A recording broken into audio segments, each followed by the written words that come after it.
I'm Cheryl Estoya, and I'm 36 years old. I'm working as a small YouTuber. How many children? I have 2 children. How old are they? My eldest is 16 years old, and my youngest was 12 years old. Okay. So both in school here in Las Piñas? Yes. Are you originally from Las Piñas? No, I'm originally from Masbate province. Masbate province, okay. So you're born in Masbate? Yes, sir. Okay. So tell me about your experience with your husband. When did you meet him? Was he nice at first? When did you get married?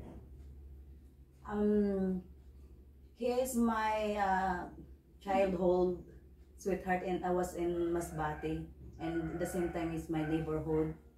And I get married him on 2008 there in Masbate province. Pwede po kayong magtagalog para mas makapagkwento po kayo. Ayun po, kinasal kami noong 2008 sa Masbate. At doon po kami nang nirahan ng siguro mga 7 years or 5 years. And then yung, okay naman yung pagsasama namin doon sa province. Pero may sometimes talaga na may mga really bad situation, like he's always going to drinking and some of his friends in the province. And then yung nagsasabong siya. Ayan, and then yung hanap buhay lang namin is farmers. So they live in Masbate for 5 to 7 years, and it was okay at first, but he got into gambling, cockfighting and gambling. But their job there is only farming. And how much can he spend for his cockfighting gambling? Minsan po umabot din ng 500 pesos or to 1,000 to 2,000 pesos mostly. Pag talo, walang pera, wala kayong makain pag talo. Yun po yung pinaka-difficult situation kapag asawa ka ng nagsasabong sa bungero. Tapos manginginom pa. So she said that he mostly spends 500 to 1,000 pesos, and if he loses, they have no food, they have no money. So it's a difficulty with marrying someone who is doing gambling or cockfighting, and also he is a drunkard. He drinks a lot. So he drinks every night? Mostly every night. His parents came in the house to buying some of the liquor. So they drink together. Yes. And then after the friends go home, how is he? I mean, like, was he still? Sumasama siya sa mga friends niya. Pag umuwi na ng bahay kasi nakukulangan pa po sa pag-inom sa bahay lang. Gusto pa yung bahay to bahay yung pag-inom nila. Yung naghanap ng hanggang umaga, madaling araw, o next day pa bago makauwi ng bahay pag sumasama na siya sa friend niya pag nag-iinuman. So usually after drinking, he will go out again to drink to another friend, and sometimes he will come back just to another day. Okay.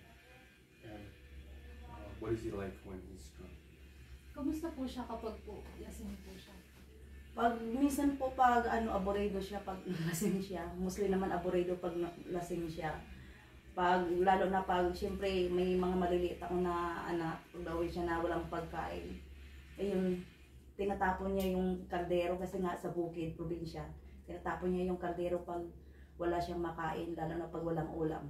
Pero hindi siya nangiiwan ng pambili ng ulam, pambili ng pagkain. Mostly yung mga pagkain namin, lagay lang ng mga kamuting kahoy, kamuti. Kasi nga bukid eh.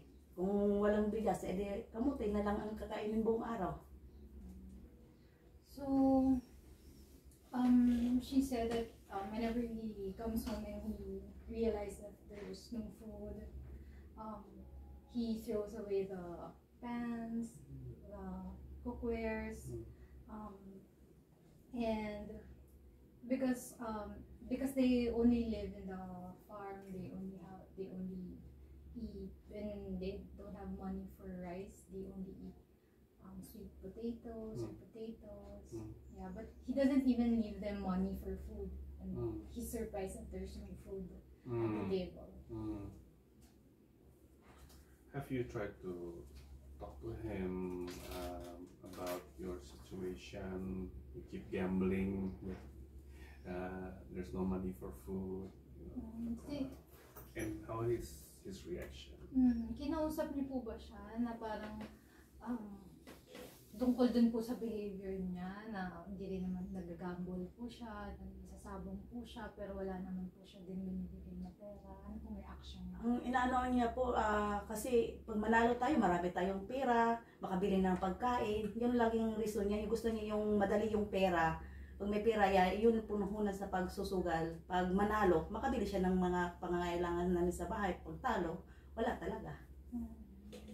So, his reason, he often tells her, but if we win, we have money, right? But if we win, we have money. I can provide for you. I can give you food. So he justifies that he wants an easy money for them, but when he loses, they don't have anything. If it's not because of the gambling or the drinking, how much should you be able to make every month? Kung hindi po nagsasabong or nagagamble po yung asawa po ninyo, gaano kadami na po or magkano po dapat yung kinikita ninyo? Hindi po parehas kasi may month po siya na sinisipag magtrabaho kagaya yung mag-harvest ng mga kopras aside na sa pagpa-farming. Tapos ako din naman po, nagluluto-luto din naman ako ng mga pagkain at saka nilalako, yung mga kagaya ng mga bibingka, ganun. Siguro yung pinakamataas na euro namin a month, siguro 1,000 pesos lang a month yung earning money namin.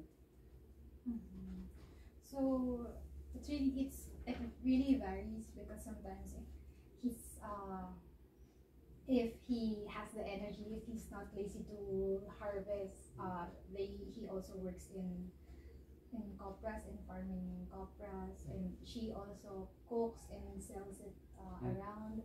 So at most they could get 1,000 per month. Okay. But that 1,000 gone. It's nothing. Yeah. So,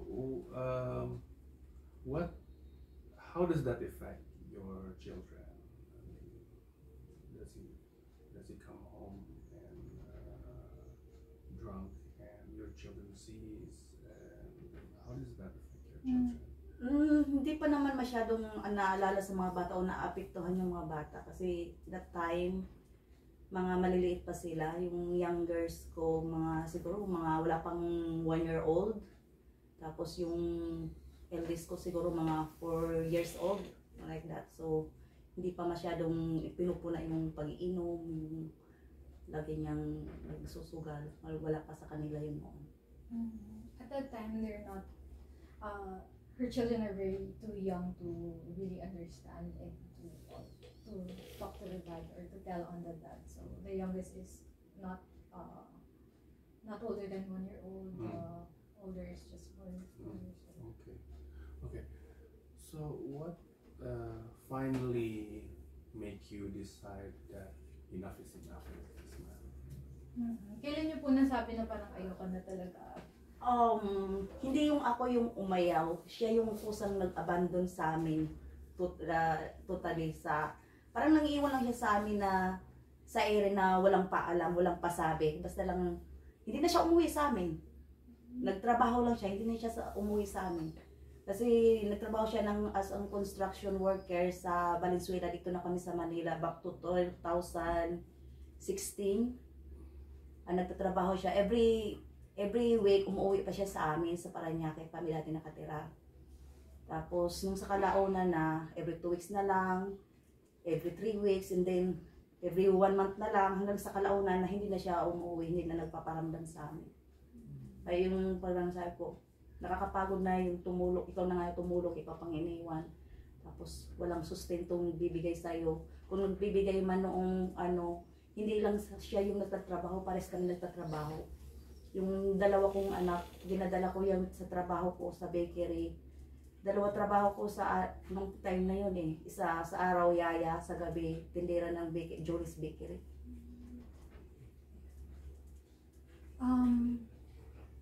So it was really not her choice, but for them to separate. It just happened that one day, her husband decided to not come home anymore because at that time they decided to leave Masbate and go to Metro Manila. So they were staying here in Parañaque. But her husband is working in another city, in Valenzuela City, as a construction worker while she works 2 jobs, a nanny and also a vendor. So sometimes he will come home every 2 weeks until it becomes 3 weeks and then becomes lesser and lesser. So yes, she said that it hurts her because she helped with the family. She had 2 jobs, but she ended up being the one to be abandoned. Okay. So he comes home, no money. No, he doesn't come Had a home with money, yeah. but more on money is spending for the liquor. Okay. So he come home, he doesn't give you money. A few money, just maybe like 1,000 or 1,500 like that. That's enough for 1 week budget. And aside that, I have my youngest is still a baby at the time, so maybe 3 years old. So I still need the formula for her. Okay. And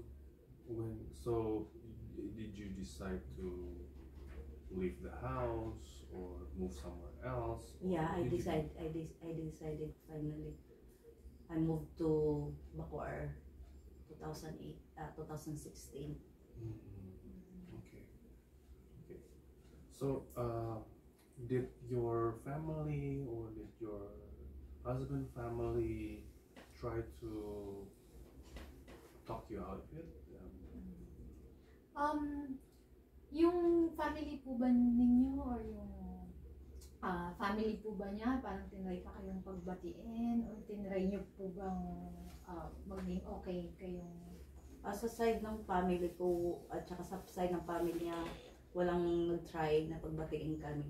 Parang wala silang pakialam sa amin kung maghiwalay kami ng kosa kasi ginusto namin mag-asawa, so wala silang pakialam sa amin yung pamilya namin. Hindi sila nag-try na pagbatiin kami. So she said that both sides of the family did not even try for them to reconcile because it was them who decided to part ways. They decided, so it's their decision. So when you decided to leave, does your husband know, or did you just run away, or what did he do? How did he react? Nung lumipat na po kayo ng Bacoor, alam po ba ng asawa ninyo na? Alam niya na lumipat kami, pero wala siyang reaction tungkol sa paglipat namin kasi nga may kinasakasama na siyang babae.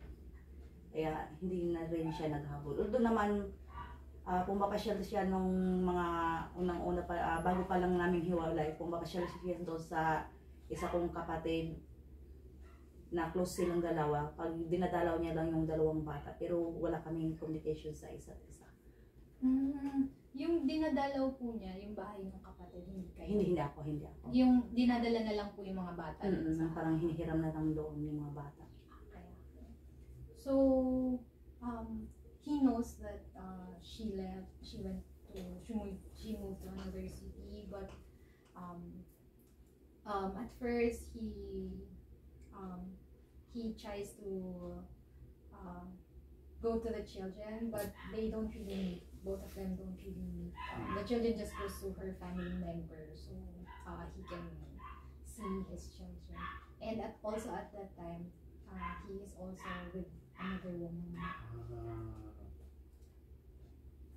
How did you find out that he had another woman?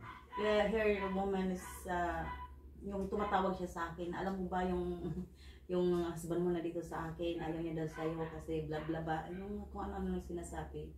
Yung girl na pinakasama niya, parang namit niya ata sa bar kung saan siya nagtatrabaho. Magkatabi lang kasi yung pinakasukan niya dati. So the other woman was trying to contact her, calling her and telling her, did you know that your husband is with me? He doesn't love you anymore. So, yeah, she thinks that they met in a bar because the construction and the bar are just beside each other.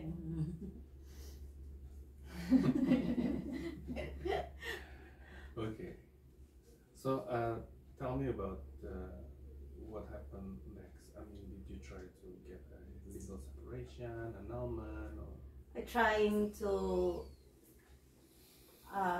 legal separation, but my lawyer said my grounds is yung mababa lang kasi abandon, and I didn't have much evidence against him. What more evidence do they need? Like kung paano ako abandon, kung sinasaktan ba ako physically, tapos kung pinabayaan ba kami, kung may ebidensya talaga kung saan nakatira yung ex ko at saka yung mistress niya. Yun ang hinahanap ko. Kung yung ex ko nagkaanak doon sa mistress niya, yun mga hinahanap nilang sa akin. Kaso lang wala. Kasi hindi nga ako yung naghahabol.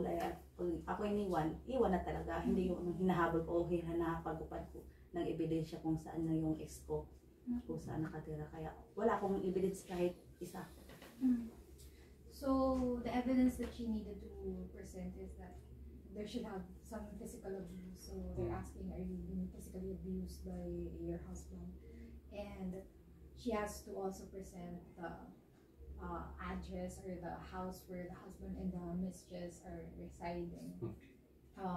She has to also present that they have a child, that the mistress and the husband were a child. So she said that she's not the type to chase after someone who abandons her. So she doesn't snoop around looking for those kind of evidence. Okay.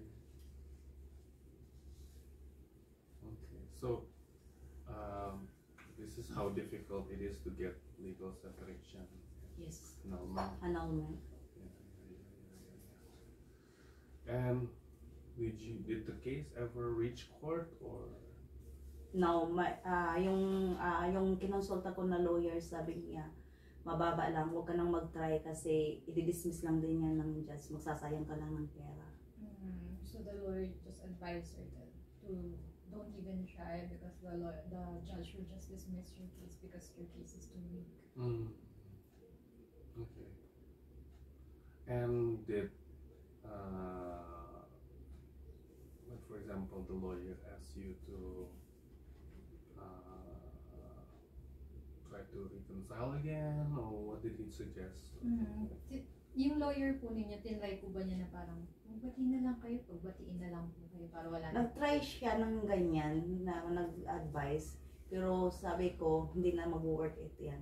Wala na talagang balikan na niya. Kasi, mas kasi kayo na may mga, may mga hindi na pagkaunawaan, kahit gustuhin mong makipagbalikan para sa alang-alang sa mga anak mo, hindi na mangyayari yun kasi mag-aaway pa rin kayo kahit magbalikan kayo. Useless lang yung pagbabalikan. Mas lalong magkagulo at makikita ng mga anak yun na lumalaki sila na panay kayo away dahil sa mga pangyayari sa mga past. Yun po ang Kaya sabi ko sa lawyer, hindi na po.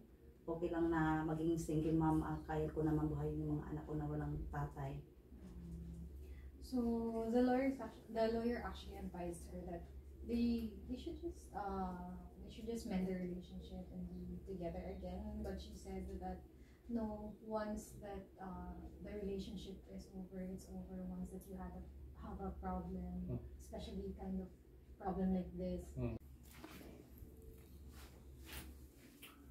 So, when did you join the Divorce Coalition? Before pandemic po. Oh yeah, Mm. 2018 or 19 yeah. Early, I guess early 2020. Early 2020, yeah. Okay. Because you are with the Divorce Coalition, tell me, did you receive any bad comments or criticism or even threats maybe because yeah. May nare-receive po ba kayong mga binabash kayo? Opo. May marami po. Minsan nga po nakikipag-away kami dyan kasi pinaglalaban talaga namin.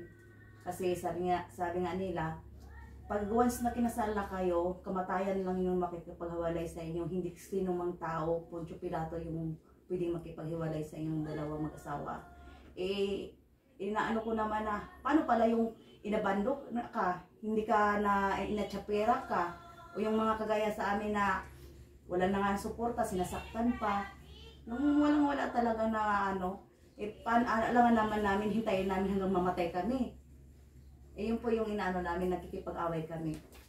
Kasi daw malaki daw makakasalanan, mapunta kayo pag namatay kayo, pupunta kayo sa apoy kasi gusto niyo makipaghiwalay. Gusto niyo lang maraming asawa, ulit-ulit na asawa ang mangyayari sa inyo. Kaya pinupush niyo yung divorce na yun, yung mga sinasabi ng mga nagtitreat sa kami. So, she receives a lot of threats and a lot of bashing and hate from a lot of people. They tell her that only death should separate a man and a woman. Yes, and she's saying that what about those who are mistreated? What about those who are abandoned? What about those things? They also tell them that it is a big sin to separate man and woman.